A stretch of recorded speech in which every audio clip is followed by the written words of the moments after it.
القرار الذي يجدد لعام ولاية المينورسو. أود أن أذكر بأن فرنسا تدعم بالكامل جهود المبعوث الخاص للأمين العام فارس. زيارته الأخيرة إلى المنطقة والمشاورات التي قام بها كانت إيجابية. كما أرحب بجهود المينورسو التي تؤدي دورا أساسيا في استقرار المنطقة وتساهم في خلق الظروف المؤاتية لاستئناف العملية السياسية. نرحب أيضا باستئناف عمليات إعادة توريد مواقع المراقبة المينورسو في شرق الجدار الرملي في سبتمبر، ويجب ضمان أن هذه عمليات إعادة توريد هذه منتظمة، ويجب أيضا ضمان حرية تنقل المينورسو.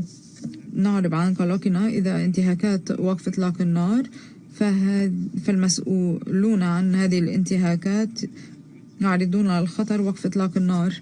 السيد الرئيس، نحن نؤيد تسوية سياسية عادلة ودائمة ومقبولة للأطراف بحسب قرارات مجلس الأمن.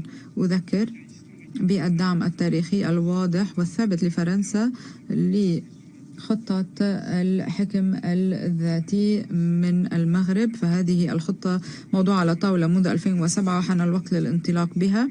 نحن نشجع الأطراف على الانخراط في حل براغماتي وواقعي ودائم يستند إلى التسوية ويدعم الجهود للمبعوث الخاص